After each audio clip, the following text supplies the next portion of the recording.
Hello ladies and gentlemen, Repeat Chess here. So this is the chart with Firouzja's games, which he played like within last month. Yeah, he's plus 11. He didn't play this weakest grandmasters, believe me. He just against 2600 grandmasters he plays like 5 out of 5. I don't know what's going on, but scary. Okay, so let's see this game. Again, Alireza plays e4, which is the open game. c6. I like this choice by Jobava. Normally players don't, if they play against an opponent, an expert, yeah, they don't try to play the same opening against him. Yeah, and Jobava had hard to try Caro-Kann against now world's best expert on this opening. And Firouzja goes for e5, which is now basically the main response to this opening.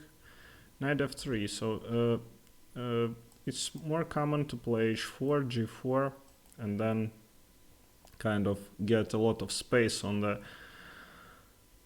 the king side. The problem is that when you move your pawns in front of your king, yeah, there are spaces where black try to counterattack, yeah, and it's sometimes painful. So knight f3, Alexei Shirov plays this variation for white. I like that white plays bishop e2 rather than bishop d3, because bishop d3 kind of enforces this exchange of the light square bishops, yeah, and when you're playing for the more space, yeah, you want to keep more pieces on board, yeah, so this is like smart. Knight e7, castles, h6, knight to d2. There is some problem with this knight because you don't really want to play knight to d2 because this knight is on f3, yeah, and if you play knight c3 again it cannot go because this bishop here, and normally this knight goes to b3, which I think Firouzja played, but on b3 it also doesn't do just so much, yeah, it kind of controls c5, but I'm not sure that it really is the case here. Knight d7, so in the contrary, these two knights, even though they looked clumped up, they each has its own path, yeah, they don't actually interfere with one to another, comparing to these two knights. But white has the c5 pawn, which is important, yeah, white has more space. Knight b3, bishop h6, h7. I don't think it's too necessary, but probably good move. a4, a6. So I think yeah, a5 agents shows that a5 is more precise. I would play a5 honestly. I think a6 is just I mean too shy move, yeah. Bishop d2, trying to, you know, maybe playing bishop a5, rook c1, and bishop f5, b6. You don't want to pin your own piece, so he plays b6, and bishop b4. Well, I think both sides can be more or less happy with their opening. I think black really doesn't have to worry, because I think white will try to attack.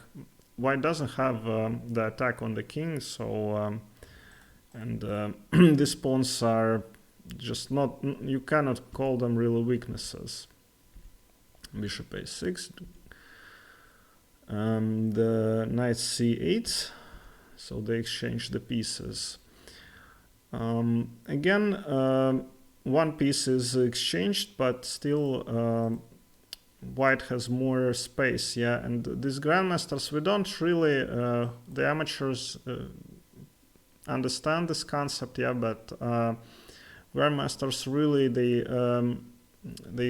when they look for a plan or some maneuver, yeah, it's when you're limited, yeah, it's some problem, yeah.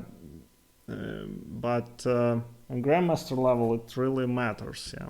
So because actually white can attack on the queen side and can attack the king, yeah, playing f4, and black really just is like a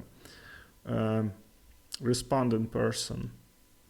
Knight to d3, knight f4, pretty nice maneuver by the knight, and maybe he will go to h5 later on, and from h5 you can attack g7, and if you really you cannot play g6 anymore because knight f6 is a big problem. Rook e1 and rook c8. Engine likes what Jobava does in this position, kind of, he just made a castling move, he prepares to play c5, but really not looking like a normal Jobava who will have havoc in the center, yeah, and he just waits what's going to happen. Rook c7 and g4, the same move which today was played by Shevchenko against Alexeyenko in a Russian-Ukraine tournament match where Ukraine won with but Kirill Shevchenko had king on e1 and he castled queenside later, but this is like a bold statement, yeah, and it takes away this f5 square where knight normally will move to. Queen b8, somehow it's the best move. Probably maybe giving rook move to b7,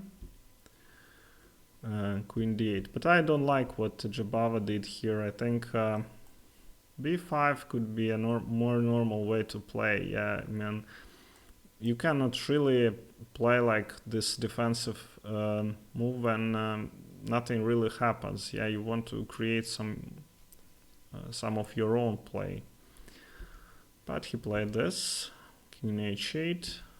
Just now black patiently waits what's going to happen. I don't know, maybe he tried to provoke his opponent to play more actively, but Firouzja is extremely active player anyway. King h2, takes, knight to b4. So they exchange the rooks and queen c3. Somehow this is very strong according to engine, yeah, just this proposing this exchange, and yeah, so knight is in big trouble. At this point, I'm sorry, this knight is attacked, so if we take knight c2, takes, yeah, rook c1 is the best move. So white has an edge here, definitely, yeah. Knight b8, somehow this, yeah, this knight is protected by this bishop, so which I didn't see. So this is strong idea, yeah. I wouldn't play like this, even consider, because we have queen, I mean center is blocked, but I'd say that black will have enough counterplay because white's pieces are quite far away from the king. So it's like everybody's game, but somehow this move is strong anyway. Bishop c2. Now Firouzja moves away with the queen because now black will take this open file, so he decides to move the queen, and notice that now this bishop is pinned, so very clever again. He takes and plays g5. So now white is winning, yeah.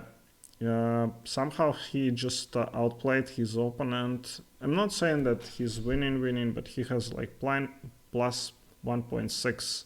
Yeah.